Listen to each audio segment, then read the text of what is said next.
आएगा। तो यही मोटिवेट होना चाहेंगे जनवरी में तो बहुत लेट हो जाएगा। जब आप खाते हो, पीते हो, पढ़ते हो, हर समय बच्चों आपके दिमाग में बस एक ही चीज चलता है, board exam, board exam, board exam.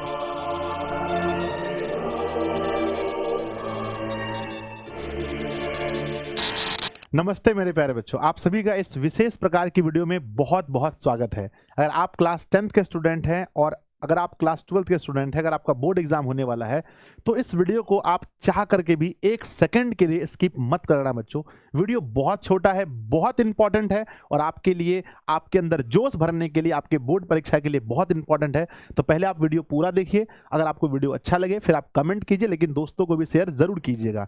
तो मेरे बच्चों, जैसा कि हमने लिखा है कि बोर्ड एग्जाम, आप सभी को पता है बच्चों कि बोर्ड एग्जाम हर तरफ, आप जब सोने जाते हो, जब आप जगते हो, जब आप खाते हो, पीते हो, पढ़ते हो, हर समय बच्चों आपके दिमाग में बस एक ही चीज चलता है, board exam, board exam, board exam. हमने लिखा है बच्चों अंतिम युद्ध। अंतिम युद्ध अपने ही विरुद्ध है। ये युद्ध बच्चों किसी के विरुद्ध नहीं है, ये युद्ध किसी से जीतने का युद्ध नहीं है, ये युद्ध है बच्चों अपने विरुद्ध, अपनी इच्छाओं को, अपने आलस्य को मारकर, अपने इच्छाओं को मारकर, काम को टालने की आदत को मारकर बच्चों, अब आपके पास जो भी समय बचा है इस टाइम को सही से उपयोग करना है। आप इस वीडियो को जब देख रहे हैं उस टाइम से जितना दिन आपके पास बचा है, जितना घंटा बचा है, जितना मिनट बचा है, उसके अधिक से अधिक समय को कैसे सही उपयोग किया जाए ताकि बोर्ड एग्जाम में आपका अच्छा अंक आए। तो प्यारे बच्चों, जैसा कि आप मुझे जानते हैं, मैं संजय सर आप लोगों को बच्चों हमेशा पढ़ाता रहता हूं और मेरा ये कर्तव्य बनता है कि समय समय पर मैं आपको मोटिवेट भी करूं। तो ये वीडियो आपके लिए है। प्यारे बच्चों, आप सोचिए अंतिम युद्ध, यानी बच्चों आपको पता होना चाहिए कि हम लोगों का जो है, हम लोगों का मासिक एग्जाम अब होना नहीं है, खत्म हो गया। त्रैमासिक परीक्षा अब होना नहीं है, छमाही परीक्षा होना नहीं है और सेंटअप एग्जाम भी हो चुका है। यानी अब हम लोग जब पढ़ रहे हैं सिर्फ और सिर्फ बोर्ड एग्जाम के लिए पढ़ रहे हैं। अगर हम बच्चों 2 क्वेश्चन भी पढ़ रहे हैं तो बोर्ड एग्जाम के लिए, 100 भी पढ़ रहे हैं तो बोर्ड एग्जाम के लिए। यानी प्यारे बच्चों यह अंतिम मौका है और असली योद्धा, असली स्टूडेंट, असली बच्चों व्यक्ति वही होता है जो सही समय पर जग जाता है।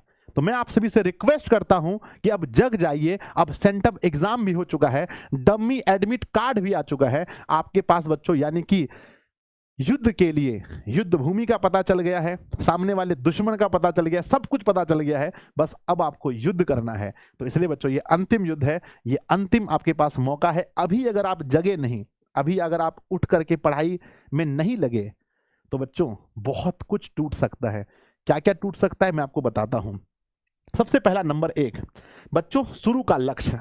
आप लोगों ने जब अपनी पढ़ाई शुरू की होगी तो आपने एक लक्ष्य रखा होगा, है ना बच्चों। लक्ष्य की बारे में बात करते हैं तो मैं अपने बारे में बताता हूं।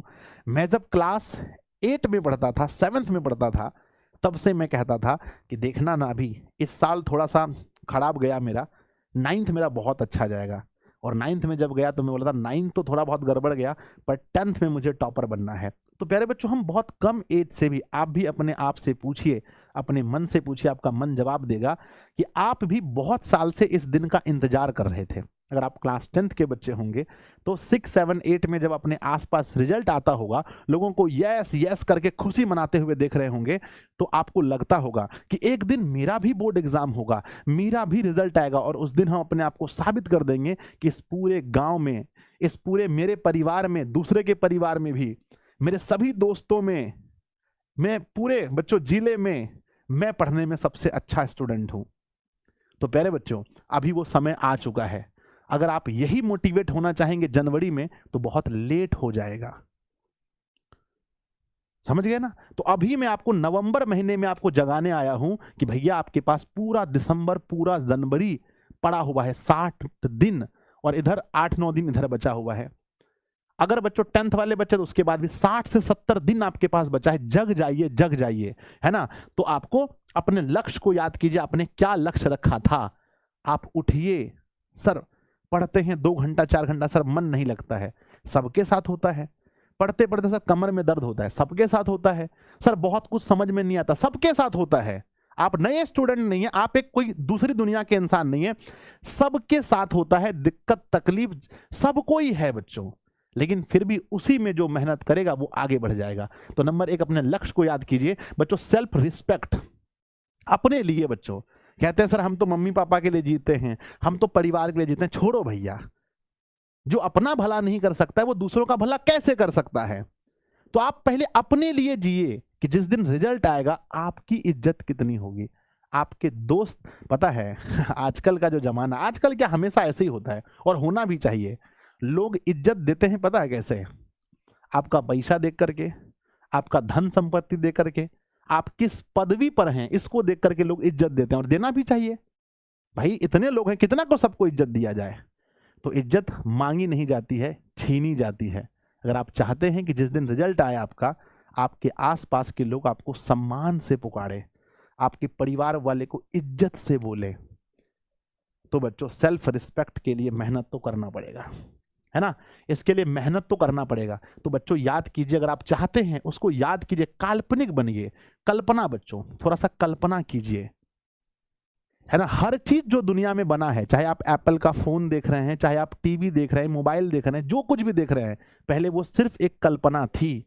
तो आप एक कल्पना कीजिए कि मुझे अच्छा अंक लाना है, अपने आप को प्राउड महसूस कराना है, अपने फैमिली को महसूस कराना है, अपना इज्जत रखना है भैया। मेन तो इज्जत का बात आता है ना, इज्जत बच्चों। नेक्स्ट क्या है? अपने माता पिता का सपना।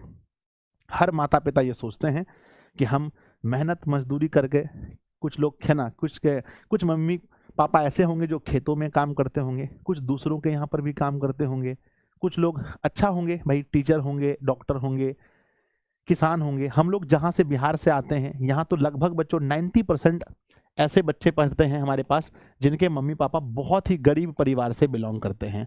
तो प्यारे बच्चों एक बार सोचिए आपके मम्मी पापा के सपने के विषय में, कि अगर आप अभी नहीं पढ़ेंगे, ये 60-70 दिन भी अगर ऐसे आप गुजार देंगे तो उनके सपने का क्या होगा?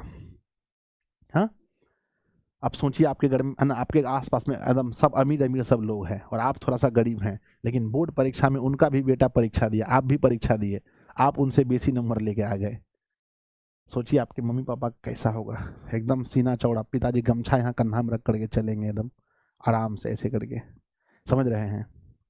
तो बच्चों मम्मी पापा का सपना पूरा करना है, जगिए, अब समय अंतिम युद्ध